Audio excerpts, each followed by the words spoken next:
Pankaj Patel. I am studying in Bundelkhand University and my topic is classicism, Phoenician and monetarism. First पहले हम classicism से start करेंगे। Classicals में सबसे पहले जो नाम आता है वो एडम स्मिथ का है, फादर ऑफ इकोनॉमिक्स।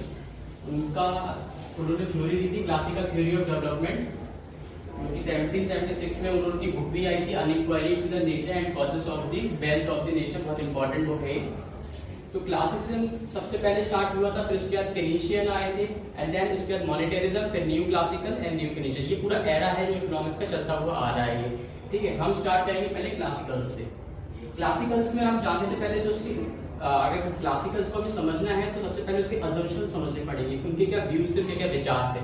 तो अजम्पशंस में क्लासिकल्स ने सबसे पहले बोला कि फुल एम्प्लॉयमेंट इकोनॉमी में रहेगी। वो समझते थे कि कोई भी इकोनॉमी है किसी भी कंट्री की, उधर हमेशा फुल एम्प्लॉयमेंट रहती ही है, ना अंडर एम्प्लॉयमेंट ना ओवर एम्प्लॉयमेंट, कुछ नहीं, बस फुल एम्प्लॉयमेंट की बात की थी इन्होंने। सेकंड है लेजिस्लेटिव पॉलिसी। लेजिस्लेटिव पॉलिसी का मतलब होता है जहाँ गवर्नमेंट का मिनिमम कंट्रोल हो, जहाँ गवर्नमेंट बहुत ही ज्यादा कम कंट्रोल करती है या पूरा कंट्रोल होता है मार्केट फोर्सेस का। मार्केट फोर्सेस क्या हो गई, सप्लाई एंड डिमांड। जहाँ मनी इज न्यूट्रल। इन्होंने बताया कि जो क्लासिकल्स में जो मनी होती है वो मीडियम ऑफ एक्सचेंज होती है, और केनीशियन का हम आगे चल के पढ़ेंगे तो उन्होंने बताया नहीं, मीडियम ऑफ एक्सचेंज तो होती है, साथ में स्टोर ऑफ वैल्यू भी होती है। मीडियम ऑफ एक्सचेंज का मतलब है कि मनी का सिर्फ साधन एक एक्सचेंज करने का ही है, उससे ज्यादा कोई रोल नहीं है। चौथा, अगर इसका असम्पशन लेंगे तो इन्होंने बताया कि परफेक्ट कंपटीशन। इसमें जो क्लासिकल्स के व्यूज थे वो परफेक्ट कंपटीशन में है, वो होमोजेनियस प्रोडक्ट होंगे, एक से होंगे, ठीक है। फिफ्थ असम्पशन देखेंगे तो क्लोज इकोनॉमी का बताया। क्लोज इकोनॉमी वो इकोनॉमी होती है जहां एक्सपोर्ट्स एंड इंपोर्ट्स नहीं होते हैं, सिर्फ गवर्नमेंट इकोनॉमी के अंदर ही प्रोडक्शन कंजम्पशन होता रहता है, ठीक है। सिक्स्थ, हम अगर इसका असम्पशन देखेंगे तो उन्होंने बताया कि मनी इल्यूजन नहीं है, नो मनी इल्यूजन बताया है। जबकि ये आगे चल के हम पढ़ेंगे तो केनीशियन ने पहले ही मना कर दिया कि मनी इल्यूजन होता है। मनी इल्यूजन का मतलब क्या है, मनी का भ्रम, पैसों का भ्रम। यह होता है कि जो इकोनॉमी में जो लोग रहते हैं वो प्रिडिक्ट नहीं कर पाते हैं कि आगे चल के प्राइस बढ़ेंगे कि घटेंगे, गवर्नमेंट पॉलिसीज का क्या इम्पैक्ट होगा। तो नो मनी इल्यूजन का मतलब है कि यहाँ लोग क्या कर रहे हैं, प्रिडिक्ट कर ले रहे हैं प्राइसेस को। या मनी इल्यूजन नहीं है, यहाँ प्रिडिक्ट कर ले रहे हैं लोग, समझ गवर्नमेंट पॉलिसीज आती हैं और लोग पहले ही उसका असम्पशन लगा लेते हैं कि इसका ये इम्पैक्ट होगा, इससे प्राइसेस बढ़ेंगे, प्राइसेस घटेंगे। आगे चल के हम इसे और डीपली पढ़ेंगे। फिर इसके बाद आता है rate of interest. Rate of interest में क्या होता है कि जो रेट ऑफ इंटरेस्ट है वो एक पॉजिटिव इफेक्ट डालता है सेविंग्स में एंड नेगेटिव इफेक्ट डालता है इन्वेस्टमेंट में। ऐसा क्यों, हम इस डायग्राम से भी समझेंगे। Rate of interest is a positive function of savings and negative function of interest. इस वाली डायग्राम। एट्थ असम्पशन आता है अपना कि demand and supply of labour is a function of real wage rate. Real wage rate ये W है अपना wages and P है अपना प्राइस। W अपना ये नॉमिनल वेजेस है और प्राइस क्या है अपना, ये P अपना क्या है, प्राइस लेवल है, और ये पूरा ही फंक्शन क्या है, रियल वेज रेट कहलाता है, ठीक है। नाइन्थ असम्पशन देखेंगे तो यही बता रहे हैं कि supply of labour is a function of real wage rate and demand for labour is a function of real wage rate. पर जब हम केनीशियन की बात करेंगे तो उन्होंने अपने अलग पॉइंट ऑफ व्यू दिए हैं। आगे चल के इसके भी क्रिटिसिज्म होता है क्लासिकल का, तो हम इसको भी हम आगे चल के पढ़ेंगे। 11th में देखा कि जो क्लासिकल्स की जो थ्योरी थी वो पूरे लॉन्ग टर्म बेस पे थी। वो सोचते हैं कि शॉर्ट रन का तो उन्होंने देखा ही नहीं, वो सोचते थे कि लॉन्ग रन में सब ठीक हो जाएगा। अभी अगर इन्फ्लेशन है, अगर अभी अनएम्प्लॉयमेंट है तो वो शॉर्ट रन का है, आगे चल के वो वेजेस को कट करके और वेजेस को बढ़ा के वो क्या करेंगे, अनएम्प्लॉयमेंट और ये सब की इन्फ्लेशन की जो भी समस्या वगैरह है वो सब सही कर लेंगे। तो वो लॉन्ग रन पे चलते थे, लॉन्ग रन का इम्पैक्ट डाल देते, शॉर्ट रन को इन्होंने इग्नोर कर दिया, ठीक है। 12th है सेल्स लॉ ऑफ मार्केट। सेल्स लॉ ऑफ मार्केट में जेडी सेल ने दिया था, उन्होंने बताया supply create its own demand. Supply create its own demand का मतलब है कि जो सप्लाई है अपनी डिमांड बनाती है, ठीक है। इसमें बताया इन्होंने कि इसमें अंडर एम्प्लॉयमेंट और ओवर एम्प्लॉयमेंट के बारे में बात की है। इसके बाद हम कुछ डायग्राम समझेंगे। पहला है determination of output and employment. X axis पे एम्प्लॉयमेंट है, वाई एक्सिस पे आउटपुट है। हम देखते हैं इसमें जैसे जैसे आउटपुट इंक्रीज होता है वैसे वैसे हमारी क्या हो रही है, एम्प्लॉयमेंट भी इंक्रीज हो रही है, आउटपुट इंक्रीज हो रहा है, एम्प्लॉयमेंट इंक्रीज हो रही है, आउटपुट इंक्रीज हो रहा है, एम्प्लॉयमेंट भी इंक्रीज हो रही है। पर ये एक पॉइंट तक इंक्रीज होगा, आउटपुट ऐसा नहीं कि होता ही रहेगा, एम्प्लॉयमेंट भी इंक्रीज होता है, पर एक पॉइंट आएगा जहाँ diminishing return of labour start हो जाएगा, वहाँ डिमिनिशिंग आंसर ये ऐसे आ रहे हैं नीचे की तरफ पे। सेकंड डायग्राम पढ़ेंगे कि labour market equilibrium. Labour market equilibrium जैसे हमने अभी एक अजम्पशन पढ़ा था अपना, तो जैसे हमने 8th वाले अजम्पशन में पढ़ा था demand and supply of labour function of a real wage rate. ऐसे ये लेबर मार्केट इक्विलिब्रियम हमें बताता है कि जो डिमांड फॉर लेबर है वो रियल वेज रेट का नेगेटिव फंक्शन है और सप्लाई फॉर लेबर है ये रियल वेज रेट का पॉजिटिव फंक्शन। हम ऐसे पर जानेंगे, देखो ये वेज रेट जब इंक्रीज होगी तो सप्लाई क्या हो रही है हमारी, इंक्रीज हो रही है। और हम अगर इसका देखेंगे तो जो इसका डिमांड फॉर लेबर का, तो डिमांड फॉर लेबर का पॉजिटिव फंक्शन, ये इंक्रीज होगा तो ये डिक्रीज होगा। ऐसा आप इसको इस तरीके से समझ सकते हैं कि जब इकोनॉमी में जब वेजेस इंक्रीज होती हैं तो क्या होता है कि डिमांड फॉर लेबर वो कम होती है आपकी, सप्लाई फॉर लेबर ज्यादा, क्योंकि अनएम्प्लॉयमेंट है। अगर वेजेस इंक्रीज होगी तो लोग आ जाएंगे कि हमें भी जॉब चाहिए, लोग आएंगे तो सप्लाई ऑफ लेबर इंक्रीज हो जाएगी, सप्लाई ज्यादा हो जाएगी लेबर की। और ऐसे ही जब इसका वाइस वर्सा अपोजिट देख लो कि जब वेजेस कम होगी तो डिमांड फॉर लेबर ज्यादा होगी और सप्लाई फॉर लेबर कम होगी। ठीक है, गुड्स मार्केट इक्विलिब्रियम में हम देखते हैं कि rate of interest is a positive function of savings and negative function of investment. Diagram बता रहा है पॉजिटिव फंक्शन है सेविंग का, नेगेटिव फंक्शन है इन्वेस्टमेंट। ऐसा इसलिए होता है क्योंकि जब रेट ऑफ इंटरेस्ट ज्यादा होगा तब सेविंग्स, जब रेट ऑफ इंटरेस्ट ज्यादा होगा तब सेविंग्स इंक्रीज होगी, क्योंकि बैंक तुम्हें रेट ऑफ इंटरेस्ट ज्यादा दे रहा है तो तुम ज्यादा सेव करने की सोचोगे ना कि हम ज्यादा सेव कर लें, क्योंकि हाई रेट ऑफ इंटरेस्ट मिलता है। और इन्वेस्टमेंट रेट ऑफ इंटरेस्ट ज्यादा होने पे कम इसलिए होता है क्योंकि हाई रेट ऑफ इंटरेस्ट पे कोई लोन नहीं लेगा, क्योंकि सब इन्वेस्टमेंट करते हैं डेब्ट लेके, बैंक से डेट लेते हैं और फिर एक अपना लगाते हैं, क्योंकि इक्विटी पे कोई नहीं खेलता, सब डेट लेके मतलब बोरो करके बैंक से और फिर इन्वेस्टमेंट करते हैं। और अगर रेट ऑफ इंटरेस्ट हाई होगा तो कहाँ से फिर वो इन्वेस्टमेंट हो पाएगा, तो लैक ऑफ इन्वेस्टमेंट होगा अगर रेट ऑफ इंटरेस्ट हाई होगा। ठीक है, और लास्ट मनी मार्केट इक्विलिब्रियम में समझते हैं, जैसे जैसे देखो इसमें क्वांटिटी के प्राइस लेवल है, जैसे मनी सप्लाई ये है, मनी सप्लाई जैसे ही इंक्रीज होता है MS से MS1 पे जाएगा तो प्राइस लेवल भी इंक्रीज होने लगता है, क्योंकि मनी सप्लाई जब इंक्रीज होगी इकोनॉमी में, जब लिक्विडिटी इंक्रीज होगी तो प्राइस लेवल भी इंक्रीज होगा, गुड्स के जो प्राइस है वो भी आगे इंक्रीज हो जाएंगे। अब आगे चल के पढ़ेंगे हम केनीशियन के बारे में, तो केनीशियन ने इसको क्लासिकल्स को क्रिटिसाइज भी किया है, क्रिटिसिज्म पढ़ेंगे, फिर केनीशियन के हम व्यूज पढ़ेंगे इनके, और केनीशियन के थोड़े डिफरेंट व्यूज हैं। केनीशियन ने बताया है हमें कि गवर्नमेंट का रोल बहुत इंपॉर्टेंट है, लेजिस्लेटिव फेयर पॉलिसी को टोटली इग्नोर किया है। और केनीशियन ने हमें और भी बताया कि जैसे रेट ऑफ इंटरेस्ट और ये वेजेस, रिजिड वेज रेट का उन्होंने लेके आया, इन्होंने कहा है कि जो वेज रेट है वो फ्लेक्सिबल है, और केनीशियन ने कहा है जो वेज रेट है वो रिजिड होते हैं, फिक्स्ड रहते हैं। अभी हम आगे इसके बारे में पढ़ेंगे। तो अभी तक हमने क्लासिकल्स की थ्योरी पढ़ी है और अब हम कीन्स के बारे में पढ़ेंगे, क्योंकि क्लासिकल्स जो थे उनके अपने अजम्पशंस थे, हमने ऐसे सारे अजम्पशंस पढ़े, फुल एम्प्लॉयमेंट बताते हैं और लेजिस्लेटिव फेयर पॉलिसी को कहते हैं कि अपनाना चाहिए, एंड लॉन्ग रन एनालिसिस को अडॉप्ट करते हैं। पर कीन्स के इधर डिफरेंट व्यूज थे, पर कीन्स का अराइजमेंट हुआ कैसे, कीन्स आए कैसे, कीन्स तब आए जब क्लासिकल्स की थ्योरी जो थी, जो अजम्पशंस थे वो फेल हुए। और वो फेल कैसे हुए, वो फेल तब हुए जब US में ग्रेट डिप्रेशन आया, आप सभी ने सुना होगा इस बारे में। ग्रेट डिप्रेशन कब आया, 1922 से 23 तक चला था ग्रेट डिप्रेशन। ग्रेट डिप्रेशन में ये हुआ कि क्लासिकल्स के जो सारे व्यूज चलते आ रहे थे, क्लासिकल बोलते हैं हम फुल एम्प्लॉयमेंट देंगे, फुल एम्प्लॉयमेंट रहती है इकोनॉमी हमेशा, और गवर्नमेंट इंटरफेयर नहीं करेंगे, मार्केट फोर्सेस ही अप्लाई करती है, वेजेस फ्लेक्सिबल होंगे, वेजेस को कट करके हम अपने मतलब लेबर्स को डिमांड फॉर लेबर से इंक्रीज कर सकते हैं, ये सब वगैरह जो क्लासिकल्स ने बताया। पर अब कीन्स आते हैं और कीन्स कहते हैं, बट ग्रेट डिप्रेशन में जो था क्लासिकल्स के जो व्यूज थे वो फेल हो गए, क्योंकि यहाँ क्या हुआ, इन्फ्लेशन बहुत ज़्यादा आया, फुल एम्प्लॉयमेंट तो छोड़ो अंडर एम्प्लॉयमेंट तक चली गई इकोनॉमी, और प्राइसेस बहुत ज़्यादा हाई हो गए, और अनएम्प्लॉयमेंट, इन्फ्लेशन वगैरह सब फैल गए इसमें। ठीक, फिर जॉन मेनार्ड कीन्स है, उनकी जो बुक थी उन्होंने बुक में हमने बताया उनके अजम्पशंस थे, general theory of employment, interest and money 1996 में की बुक आई। उन्होंने क्रिटिसाइज किया क्लासिकल्स को, उन्होंने बोला अंडर एम्प्लॉयमेंट इक्विलिब्रियम होता है क्लासिकल्स ने कहा था कि फुल एम्प्लॉयमेंट होता है, पर कीन्स ने अंडर एम्प्लॉयमेंट होता है। मतलब जो सिचुएशन एग्जिस्ट हुई थी उस समय वो ये था कि जो एग्रीगेट सप्लाई थी वो ज़्यादा हो गई थी एग्रीगेट डिमांड से, क्योंकि ओवर प्रोडक्शन हो गया था।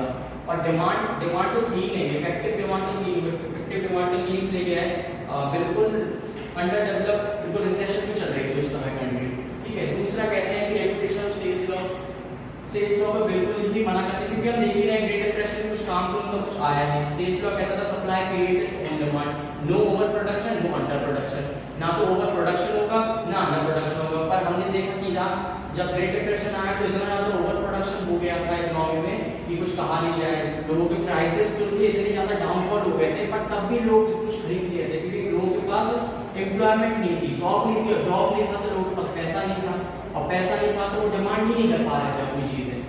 तो ये रेपुटेशन ऑफ सेल्स लॉ का कहा कि इकोनॉमी में हमेशा फुल एम्प्लॉयमेंट तो होती नहीं है, फुल एम्प्लॉयमेंट के नीचे ही इकोनॉमी एग्जिस्ट करती है। और थर्ड जो था सेल्फ एडजस्टमेंट नॉट पॉसिबल।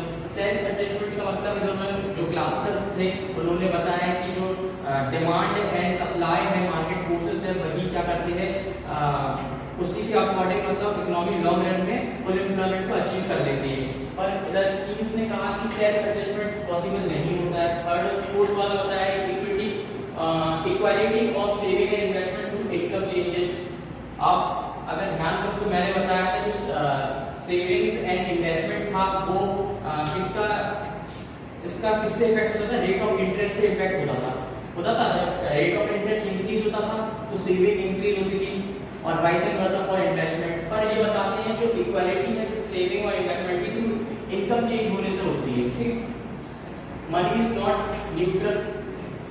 उन्होंने बताया मनी, क्लासिकल बोलते थे कि money is only a medium of exchange, वो सिर्फ मीडियम एक्सचेंज है। उन्होंने कहा मीडियम एक्सचेंज तो है, आपने स्टोर ऑफ वैल्यू की है, न्यूट्रल सिर्फ नहीं है, ठीक है। स्टेट इंटरवेंशन एसेंशियल, वही government intervention is necessary. Rejection of quantity theory of money. आपको बता दूं तो क्वांटिटी थ्योरी ऑफ मनी जो कि क्लासिकल द्वारा दी गई थी, सबसे पहले फिशर ने दी थी। उनकी जो इक्वेशन थी MV = PT। क्लासिकल्स ने जो इक्वेशन दी थी अपनी क्वांटिटी थ्योरी ऑफ मनी में, उन्होंने बताया था जो MV है = PT होता है, ठीक है। और V और T को कांस्टेंट माना था। उन्होंने बताया था जब मनी सप्लाई इंक्रीज होगी तो प्राइस इंक्रीज होगा। V है क्या, वेलोसिटी ऑफ मनी, और T है ट्रांजैक्शन ऑफ मनी, ठीक है। तो ये बताया था। पर इन्होंने कहा कि रिजेक्शन करते हैं क्वांटिटी थ्योरी ऑफ मनी का, उन्होंने अपनी इक्वेशंस लेके आए कि long run analysis is unrealistic. उन्होंने कहा कि लॉन्ग रन, उनका एक फेमस कोट भी था कि इसका, उन्होंने बोला कि under long run we all are dead, हम लॉन्ग रन में रहेंगे ही नहीं। कि क्लासिकल बोलते थे लॉन्ग रन में सब सही हो जाएगा, लॉन्ग रन में एम्प्लॉयमेंट भी फुल एम्प्लॉयमेंट अचीव कर लेंगे, हम इन्फ्लेशन भी कम कर लेंगे, और प्राइसेस वगैरह भी सब स्टेबल हो जाएंगे, बेच कट करके बेच, क्योंकि फ्लेक्सिबल थे। पर ये बोलते हैं कि लॉन्ग रन में तो हम रहेंगे नहीं, क्योंकि जब तक हम शॉर्ट रन को सॉल्व नहीं करेंगे। तो उन्होंने शॉर्ट रन थ्योरी को अपनाया, उन्होंने अडॉप्ट किया, और शॉर्ट रन में जो भी क्राइसिस वगैरह जो आ रहे थे, जो अंडर एम्प्लॉयमेंट में चली गई थी, ग्रेट डिप्रेशन में, इन सब के इन्होंने सॉल्यूशन लेके आया। अब हम कीन्स की थ्योरी को डीपली पढ़ेंगे। अभी हमने क्लासिकल्स के क्रिटिसिज्म पढ़े जो कि कीन्स ने दिए थे, अब हम कीन्स की थ्योरी पढ़ेंगे। कीन्स की थ्योरी में भी कुछ असम्पशंस हैं जो कि क्लासिकल से डिफरेंट है, ठीक है। पहला असम्पशन बताते हैं कि फुल एम्प्लॉयमेंट नॉट पॉसिबल। जो इकोनॉमी है, जो कि क्लासिकल ने पहले ही बताया था कि फुल एम्प्लॉयमेंट होता है इकोनॉमी में, पर कीन्स कहते हैं फुल एम्प्लॉयमेंट नहीं होता, क्योंकि हमने ग्रेट डिप्रेशन में देख लिया कि वहाँ कोई फुल एम्प्लॉयमेंट नहीं था, अंडर एम्प्लॉयमेंट चल रही थी। अंडर एम्प्लॉयमेंट की सिचुएशन तब क्रिएट होती है जब इकोनॉमी में एग्रीगेट सप्लाई ज़्यादा रहती है और एग्रीगेट डिमांड कम होती है। We can say that aggregate supply is greater than aggregate demand. और हमने ग्रेट डिप्रेशन में देखा भी था कि जहाँ ओवर प्रोडक्शन की वजह से इतने ज़्यादा सप्लाई क्रिएट हो गई थी, पर डिमांड लोगों की आने गई थी, क्योंकि अनएम्प्लॉयमेंट था, क्योंकि उनके पास मनी नहीं था, इफेक्टिव डिमांड की बहुत ज़्यादा कमी थी। दूसरा जो बताते हैं कि worker suffer from the money illusion. Money illusion concept अभी थोड़ी देर पहले मैंने क्लासिकल्स में बताया था आपको, जब नो उधर था कि क्लासिकल्स में बोलते हैं कि no money illusion. Money illusion होता है पैसे का भ्रम। अब नो मनी इल्यूजन, जो कि क्लासिकल्स ने बोला था, उन्होंने कहा था कि जो पीपल्स हैं, जो कंट्री में जो भी लोग रह रहे हैं, वो गवर्नमेंट पॉलिसीज या उनके जो अलग अलग पॉलिसीज वगैरह आती हैं उनको प्रेडिक्ट कर लेते हैं। जैसे आगे आने वाले पता चला कि गवर्नमेंट इन्फ्लेशन आने वाली है, उनकी पॉलिसीज ये है, तो वो पहले ही प्रेडिक्ट कर लेते हैं। पर कीन्स कहते हैं कि workers suffer from money illusion, वो मनी इल्यूजन सफर होते हैं, उन्हें पता नहीं चलता कि गवर्नमेंट फ्यूचर में पॉलिसीज में क्या प्राइसेस इंक्रीज करेगी या प्राइसेस डिक्रीज करेगी, जिससे वो आज की तैयारी कुछ कर नहीं पाते। उन्हें कुछ पता नहीं रहता कि आने वाले समय में उनके पॉलिसीज के चेंज होने से उनके मनी इनकम, जो उनकी इनकम आ रही है, उस पर क्या इफेक्ट पड़ेगा।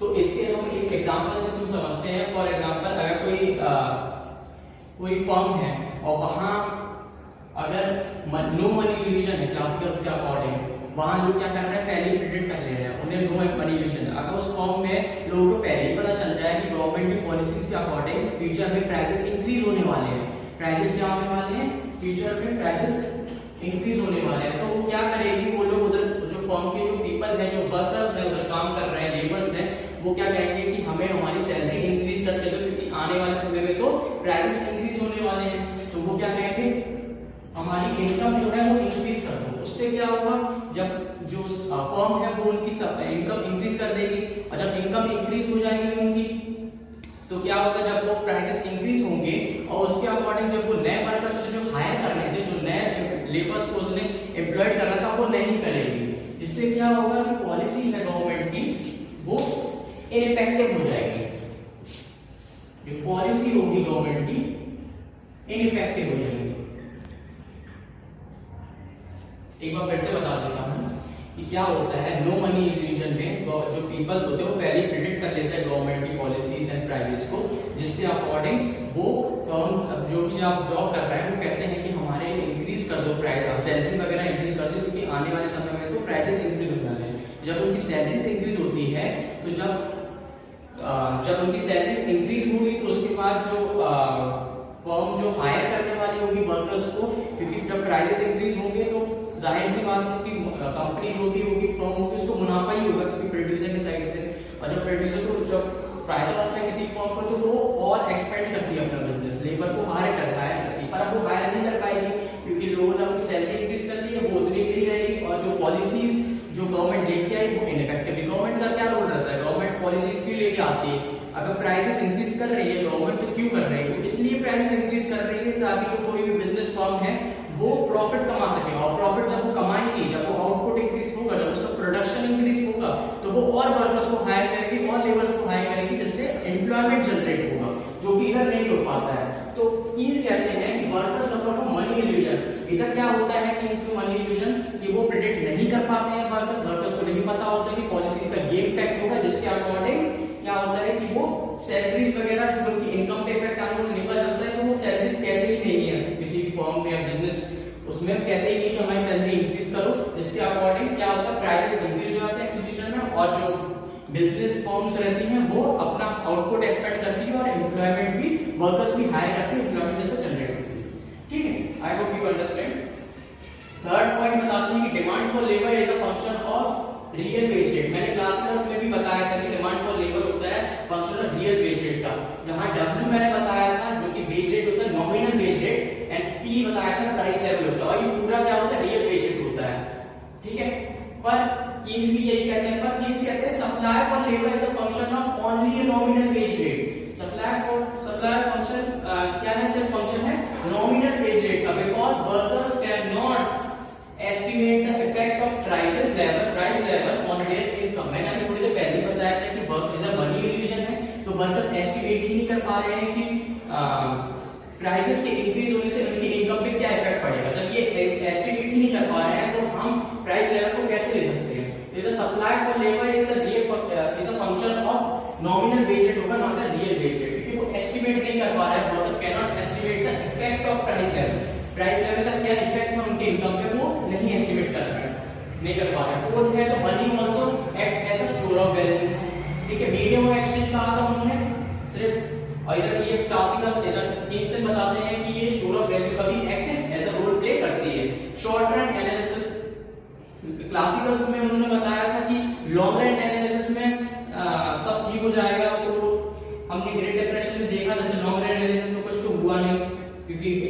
शॉर्ट रन में ही बिल्कुल कोलैप्स होती आई तो लॉन्ग रन में बैठ के क्या करेंगे, कि मैंने ऐसे पहले बोला ये under long run we all are dead.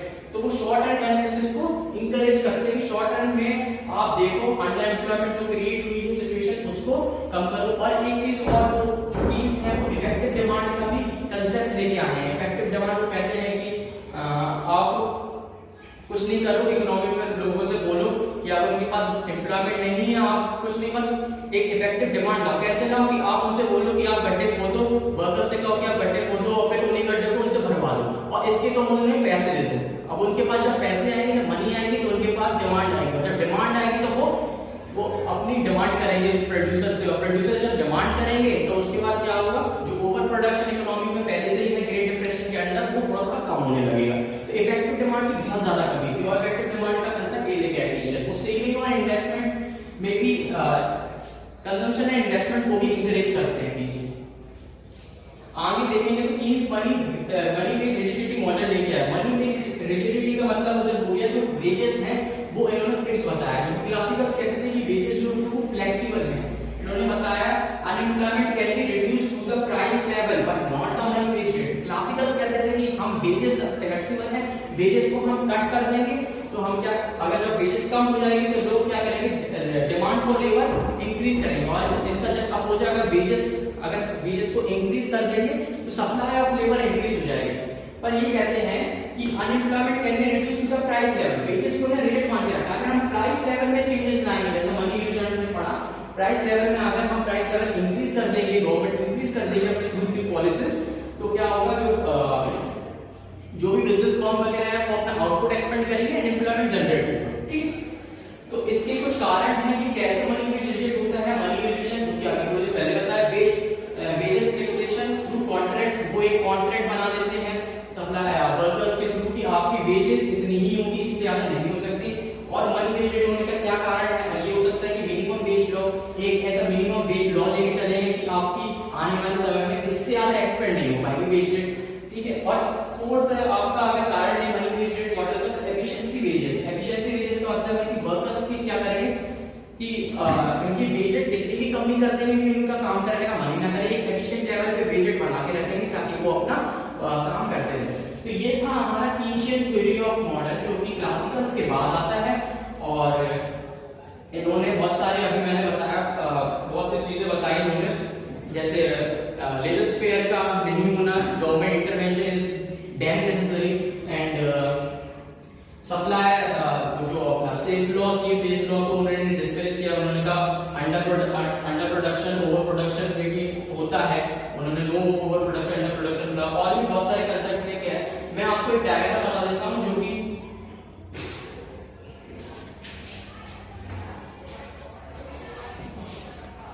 क्योंकि क्लासिकल्स के जो एग्रीगेट सप्लाई होती थी लॉन्ग एंड वो हॉरिजॉन्टल होती थी क्लासिकल्स का, और एक तरफ दूसरा देखें तो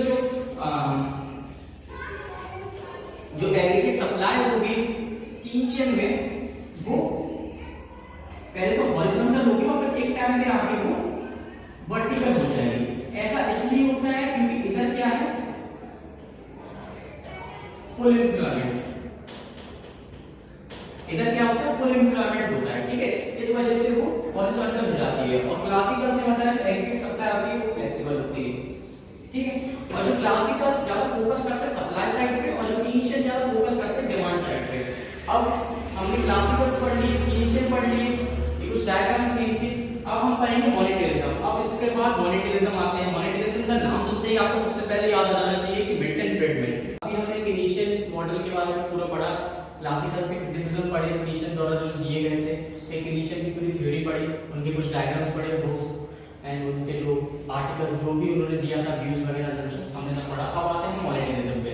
कीनशियन के बाद जब कीनशियन जहां तक चला वो उनका स्टार्ट होता है ग्रेट डिप्रेशन से 1930 से, और 1930 से उनकी जो थ्योरीज थी वो वर्क डाली, इफेक्ट अच्छा खासा डाला, क्योंकि ग्रेट डिप्रेशन में जो कंडीशन ऐसी स्थिति खड़ी हो गई थी इसमें क्लासिकल्स के असम्पशन तो काम नहीं आ रहे थे, तो कीनशियन के काम आए। फिर उसके बाद मॉनेटरिज्म आया। मॉनेटरिज्म क्या आगमन हुआ कैसे, और मॉनेटरिज्म में सबसे मेन नाम किसका लिया जाता है? जब भी आप मॉनेटरिज्म के नाम आए तो सबसे पहले आता है मिल्टन फ्रीडमैन। मिल्टन फ्रीडमैन की restatement quantity theory of money I थी। ठीक है। ये इनका डेवलप हुआ 1970 से। 1970 से क्यों हुआ? इसलिए हुआ क्योंकि 1970 में जो मैनेज एक्सचेंज रेट थे, जो ब्रिटेन वुड सिस्टम चल रहा था, जिससे हमारी कंट्री पैक थी, करेंसी टू पैक थी उनके गोल्ड सिस्टम से, ऐसा कुछ था। तो उसके बदौलत जब वो खत्म हुआ 1970 में, रिमूव हुआ था ब्रिटेन वुड सिस्टम, जो मैनेज सिस्टम, जो मैनेज एक्सचेंज सिस्टम था वो खत्म हुआ जो, तो उसके अकॉर्डिंग तो इकोनॉमी में क्या हुआ कि ज्यादा इन्फ्लेशन फैल गया, इन्फ्लेशन हुआ और साथ में स्टैग्नेशन की कंडीशन अराइज होने लगी। तो उस पे जो कीन्स के जो व्यूज थे, कीन्स जो फुल एम्प्लॉयमेंट और जो इफेक्टिव डिमांड और जो इन्वेस्टमेंट का लेके चलते थे कि इन्वेस्टमेंट करना है, कंजम्पशन करना है, तो उनके जो व्यूज थे वो काम नहीं आ रहे थे। तो मॉनेटरिज्म तब उनका मॉनेटरिज्म तब आया, मिल्टन फ्रीडमैन आए, उन्होंने बताया emphasis the rule of monetary authority, central bank is controlling the amount of money in circulation for stability and growth. Monetarism से आपको समझ में क्या आता है? मनी वर्ड समझ में आ रहा होगा, मॉनेटरिज्म मनी कुछ लग रहा होगा दोनों मिलता जुलता, तो इसका मतलब भी यही है। मॉनेटरिज्म जो आए उन्होंने मनी से रिलेटेड ही बताया, उन्होंने मनी सप्लाई की बात करी, उन्होंने फेडरल रिजर्व सिस्टम की बात करी, आरबीआई की, सेंट्रल बैंक की। उन्होंने कहा कि गवर्नमेंट तो इंटरवीन करती है, जो कि कीन्स ने कहा, पर उन्होंने कहा गवर्नमेंट की इंटरवीन करने से क्या होता है कि इकोनॉमी में इन्फ्लेशन आता है। और कैसा इन्फ्लेशन आता है? क्योंकि ज्यादा गवर्नमेंट एक्सपेंडिचर करती है, इसके अकॉर्डिंग ऑटोनोमस इन्वेस्टमेंट भी होता है और क्राउडिंग आउट इफेक्ट की बहुत बड़ी समस्या अराइज होती है। क्योंकि क्या होता है, गवर्नमेंट इतना ज्यादा एक्सपेंडिचर कर लेती है इकोनॉमी में कि प्राइवेट जो एक्सपेंडिचर की बचता ही नहीं है। प्राइवेट एक्सपेंडिचर तो कोई मतलब समझ में ही नहीं आता उनका, वो तो बिल्कुल साइड आउट हो जाते हैं और गवर्नमेंट ही एक्सपेंडिचर करते हैं, तो क्राउडिंग इफेक्ट अराइज होता है। तो मिल्टन फ्रीडमैन की थ्योरी आई, फिर इसने ये राइज कब हुआ मॉनेटरिज्म? ये तब राइज हुआ जब मिल्टन फ्रीडमैन की restatement quantity theory of money I, जो कि क्लासिकल्स के बाद दी गई थी। ग्रेट डिप्रेशन जो 1930 में आया था, कीन्स बताते थे कि वो किसकी बदौलत हुआ था, कि इन्वेस्टमेंट, लैक ऑफ इन्वेस्टमेंट की बदौलत ग्रेट डिप्रेशन हुआ था। पर ये इधर मिल्टन फ्रीडमैन हमें बताते हैं argue that it was caused by the massive contraction of money supply. ये मनी के अकॉर्डिंग ही चलेगी, उनकी मॉनेटरिज्म जो थ्योरी है वो मनी के ऊपर ही घर होगी। उन्होंने कहा कि मनी सप्लाई के ही इतना ज्यादा हो गया था, मनी नहीं, लैक ऑफ मनी सप्लाई इतनी थी, कॉन्ट्रैक्शन था, कॉन्ट्रैक्शन मतलब कम ही थी मनी सप्लाई की ग्रेट डिप्रेशन में, कि लोगों के पास पैसा ही नहीं था, और पैसा नहीं था तो इफेक्टिव डिमांड भी नहीं थी और ओवर प्रोडक्शन बहुत ज्यादा था। पर कीन्स कहते हैं कि not by the lack of investment, वो कहते हैं कि मनी सप्लाई एंड और मिल्टन फ्रीडमैन कहते हैं कि not by the lack of investment. Keynes had argue, जो कीन्स ने आर्ग्यू किया था लैक ऑफ इन्वेस्टमेंट की वजह से ग्रेट डिप्रेशन हुआ है, वो इन्होंने नकार दिया। इनका वर्क जो है मिल्टन फ्रीडमैन का थ्योरी ऑफ कंजम्पशन फंक्शन, जो कि परमानेंट एकदम हाइपोथेसिस दी गई है कंजम्पशन फंक्शन के अंदर।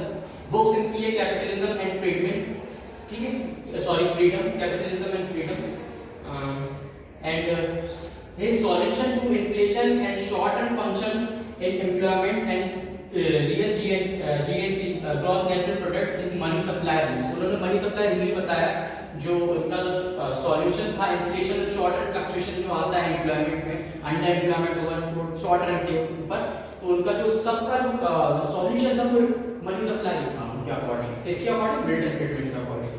And promote the free market and the concept of rational expectation लेके आई है। उन्होंने बताया कि रेशनल एक्सपेक्टेशन होनी चाहिए। एंड दे सेड द अगर if the price increase, if the fiscal policy increase that inflation भी इंक्रीज होगा और क्राउडिंग आउट इफेक्ट भी बढ़ेगा। फिस्कल पॉलिसी की जो बात करते थे वो करते थे कीन्स। फिस्कल पॉलिसी मतलब गवर्नमेंट इंटरवेंशन, और मॉनेटरी पॉलिसी जो आती है, जो सेंट्रल बैंक ये कहती है, वो फ्रीडमैन बात करते थे। अगर वो कहते थे कि अगर फिस्कल पॉलिसी गवर्नमेंट ज्यादा ही कुछ ज्यादा इंटरवीन करेगी इकोनॉमी में, तो उससे क्या होगा, इन्फ्लेशन अराइज होगा और क्राउडिंग आउट इफेक्ट होगी। तो ये हमारे मॉनेटरिस्ट की जो थ्योरी थी, कुछ व्यू पॉइंट्स थे जो कि 1970s में ये आए। इसके बाद न्यू क्लासिकल्स आए, वो तो चलो किसी और दिन डिस्कस करेंगे। ये हमारे तीनों क्वांटिटी थ्योरी, क्लासिकल, कीन्शियन, मॉनेटरिज्म की तीनों थ्योरी थी। आपको I hope you would like it. Thank you.